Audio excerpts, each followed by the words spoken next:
Welcome, educators. Today is day 2 of Workload Tips for Educators. This is our mini-series, our free mini-series. If you're new to the Social Emotional Learning Group for Educators, what we try and do is every Wednesday we provide a workload tip for educators.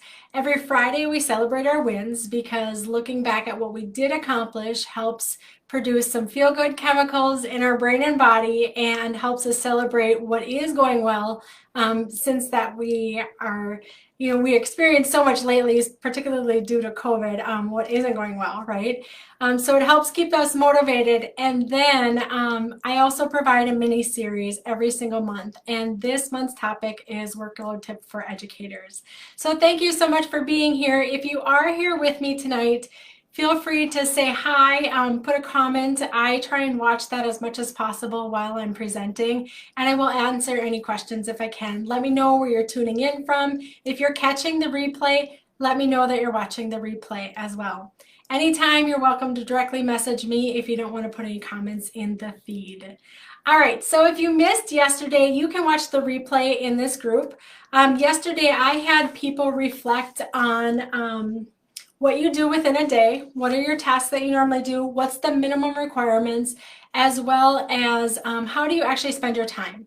So what we want to do is we just think about this and we we map it all out, and knowing whether or not we're in alignment with one another is a great place to start. Okay, because when we're out of alignment, we can actually take those tasks and we can start removing things or start thinking about what needs to be added, what needs to be taken off our plate.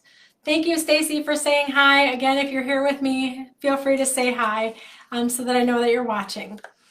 Okay, so we had you do that yesterday, and then also we had you prioritize. So we started looking at what is of high importance and high urgency.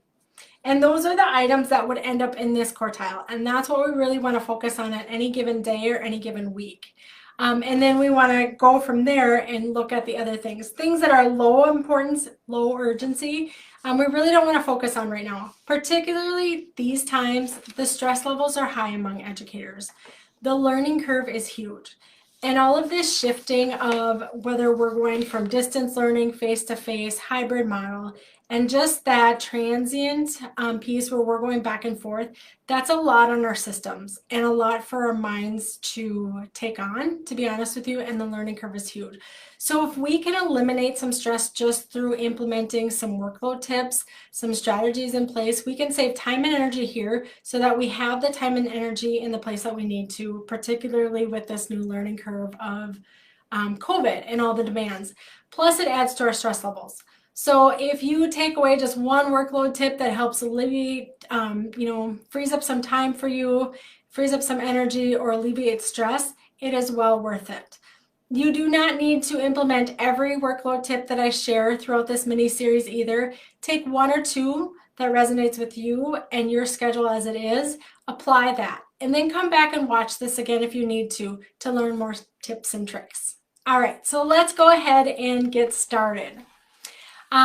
What of the typical teacher day, what I want you to do is, as you do this activity, I want you to minimize and strategize with those as much as possible.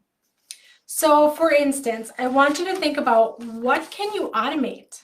If you have something in your list that I talked about, I used to write out due date this, or please return to Shiloh Webb by this date on several paperwork. As a special education teacher, I handed out a lot of checklists to teachers and needed to get them back. What I realized is I was spending a lot of time writing that out. So I took 10 to 15 minutes.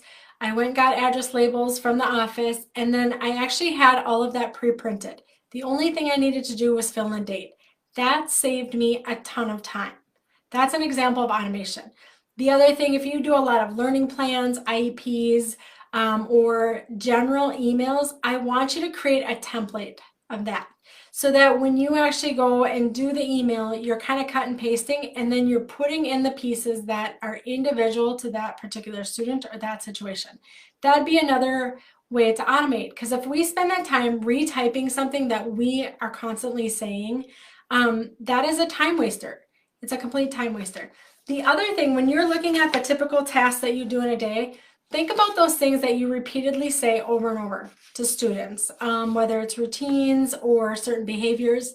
If you're saying the same thing over and over and you're feeling like a broken record, automate that. And what I mean by that is go visual with that expectation, that routine, however it may be, and post that into your classroom. So instead of saying it, you are just referring to it and you can continue to teach.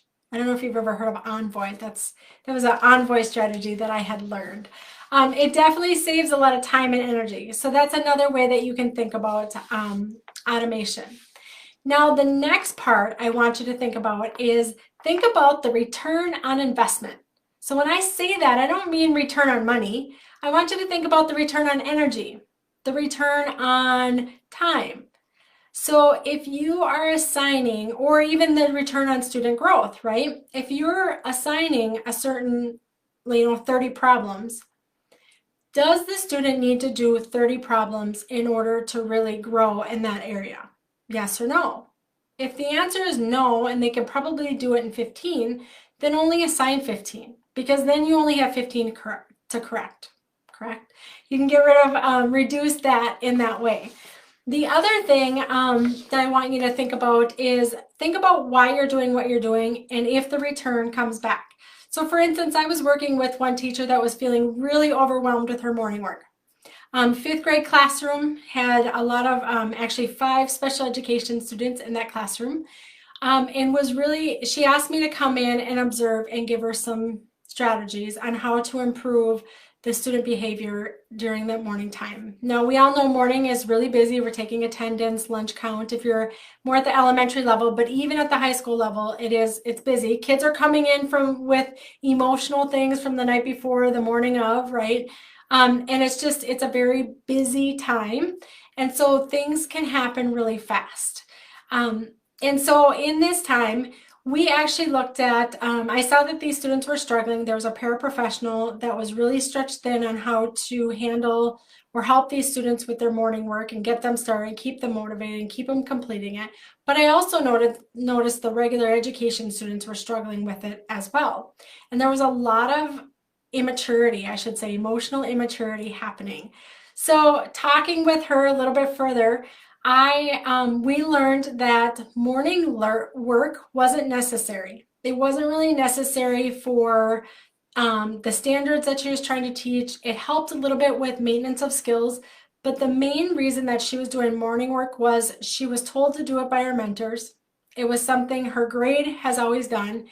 And the other thing was it kept them busy in order so that they stayed out of mischief, right? But what they were lacking was social skills. She didn't have a sense of community in that classroom, and she was really wanting that. So we took away the morning work and we started putting in some game time. And they worked on cards. They worked on fact fluency through different card games. They worked on Uno or apples to apples. So they got to, use some of that vocabulary work as well. But what came of that was exponential growth in their social skills. And they actually had a more sense of community. On top of that, they started their day more positive, which led through the rest of the day. So she had less behavioral issues throughout the day. There was a lot of positive energy, so she felt more motivated to get her work done, felt more joyful teaching, not as stressed. As well as the students. They got a lot more work done because they started their day on a positive note, doing something that they really enjoyed, such as the game and the collaboration versus the morning work. So that's what I want you to think about return on investment. Just think about, is it really, really necessary? And am I just doing what I've always done? Okay. So the next thing I want you to do is consider planning. Brian Tracy, who is a speaker on goal setting and achieving high success, says every minute you spend on planning saves you an average of 10 minutes in execution. And I would say that is very, very true. When I think about lessons that I've delivered to students or even communicated to staff in collaborating, when I did not plan out what I had to say, I spent a lot of time on the backside clarifying, recorrecting, and communicating what I really meant. So that is true when I think about that. On a skill that I wish I would have learned early on in my teaching career is to plan out on Sundays. So take 10 to 15 minutes every Sunday and plan out your entire week. The very first thing that I want you to think about is the non-negotiables, such as bathroom breaks, lunch, snack time. If you're like me, 10 a.m., I get hangry. Type yes if you get hangry. And so what I do is I schedule in snack time to prevent that from happening, for that agitation to carry through for the remainder of the day. All right, so schedule in your non-negotiables. When we don't, what happens is we can go from 7 a.m. to 3 p.m. without ever getting a bathroom break. That activates our internal stress response system. We want to eliminate that internal response system from activating as much as possible. And the best way to do that is schedule that in and get that part of our routine. This seems like a no-brainer, but how many times, as we get going in the school year, we just go into go mode and we don't really think, and before we know it, we haven't used the restroom all day long. So schedule that in. That's your non-negotiables. The next thing I want you to do is schedule time for those tasks that are high priority, high urgency. And you're going to schedule in a block of time, because shifting from activity to activity is a huge time waster. We don't want to do that. Our brain actually takes anywhere from like 10 to 12 minutes just to get fully engaged into an activity. And so if we're constantly interrupted, and I know that's part of teaching, what's going to happen is it's going to take us longer to complete a task than we had at the beginning, or than what we had even planned for, or that we have time allowed for. So limit those distractions. If you can, turn off notifications on your phone during that time. I actually encourage you to turn off all notifications on your phone altogether, because we know what happens when all of a sudden we see the preview of an email from a parent that has been stressing us out. It can actually activate our stress response system right away when we haven't even fully read the email. And I'm not necessarily always parents that stress us out, right? But those things happen. And so if you can turn off notifications altogether and limit those distractions, highly encourage. Okay, so schedule your activities, schedule in that chunk of time to get those things that are highly urgent, and you got to prioritize. Next thing I want you to think about is think critically about this time as well. So those things that are high importance, high urgency, when you're scheduling that in on your schedule, are you scheduling at a time where you work optimally? For instance, when the students leave at the end of the day, my brain gets tired. It's actually been a long day usually. So for me to schedule something that I really need to focus on and give a lot of energy to at the end of the day isn't a good use of my time. I work best at 4 or 5 a.m. and most of the time people are not awake that early. So it's a time where we have limited distractions, and we don't have to worry about it as much. And I can efficiently get the task done. Okay, so consider about when you're scheduling that. The other thing I want you to do when you schedule out your week, think of the top 3 to 5 things that you need to accomplish that week. By the end of the week, what do you need to get done, and what's going to be a big return on investment or time or energy if you get that task done. Now, research says we never want to actually choose more than 3 to 5 things. 5 is really top. So on any given day, never put more than 5 things on your to-do list either. I know some of you may be able to do, just go down the road, but the majority of people can't handle more than 5 tasks. And what we can do if we have 10 tasks and we only get 3 done in a day, each day we're going to leave feeling like completely incompetent, and it's not going to help produce those awesome, like achieving success chemicals that we need to keep us motivated and keep us energized to keep going. Okay, so I have a sheet that I actually choose my daily 3 and what I put on there, and as I get them done, I cross them off. You can see this week I only got 2 of the 3 done, but most days I aim to get all 3 done. On the back side, it has my week's priorities. So these are the 5 main things that I need to get done. My daily 3 is contributing to getting these 5 main things done. So when you're planning out your week, put that in. Work on your daily 3. Then what you want to do is you have your weekly 3. So schedule what they are. Like I said, you can go up to 5. And then you want to cross them off. Celebrate. I have you celebrate wins every single Friday. That's to keep you motivated. Celebrate those little wins every day as you get your tasks done. Okay. When you're looking at your tasks, another helpful strategy is to do like stoplight categories. So anything that you need to get done today or right away, you can put them in the red. Anything that you have time for within a day or 2 or to get done this week, you can put them in yellow. And anything that you have a lot of time for, just leave them in your green folder. And as you're going through each week and each day, you just continue to move those things forward. So if you don't have anything much that you had to do today, granted there is very little, right, that those moments happen, but they do happen. You can move something then from your green folder that was open-ended to today. The other way that you can do, this is another position that I was in, but I would organize it now, soon, and then got time. And I would just slip those in. I was in multiple buildings, so I would travel and have that. Now we have technology and it's easier to access.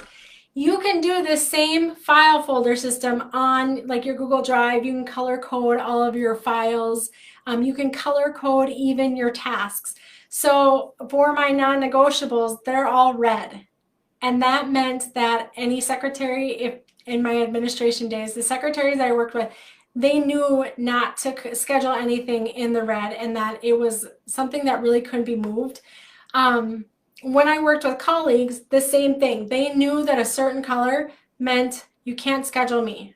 And I gave people access to my calendar versus doing the email back and forth. And we're going to talk tomorrow about email and that communicating and more efficient ways. Okay, so then the last thing for today, I want you to think about on your list that you had from yesterday, I want you to think about how much can you bundle? What duties can you bundle? So I'm thinking of like office jobs, running, if you have office jobs that you need to do copier, what errands can you run along the way? Rather than taking your water bottle, going to the water cooler, coming back to your classroom, walking down the copier, coming back to your classroom, then running out a couple errands. So take a bin and put all of those things that when you leave your classroom, if you go down throughout the building, you're going to drop those things off or pick things up and do that. I often would schedule copier time on Fridays. The reason why I chose Fridays after school is because the building was pretty quiet. The bell rings, people are able to leave, they scatter, they want to get going for the weekend. I did too, but the benefit of that is that when I went down into the copy room, I didn't get caught up in a lot of the conversations. I didn't have to wait to access the copier. And so, that's part of that intelligent laziness, right? I don't want to have to wait. I want to be able to do my stuff and I want to do it now. I like to socialize, so don't get me wrong, but I had to find that balance. And so Fridays after school were really effective for me to do a lot of the office stuff. And it was a way for me to get done. And then I was prepped in time for Monday and for the entire week. So I chose, for me, it worked one day a week. I would go down the copier and spend a chunk of time to get it all done versus coming back and forth. So think about how much you can bundle. The other thing, think about extra duty assignments. So sometimes we have bus duty, we have a staff or not staff lounge duty, but we might have lunchroom duty or anything like that.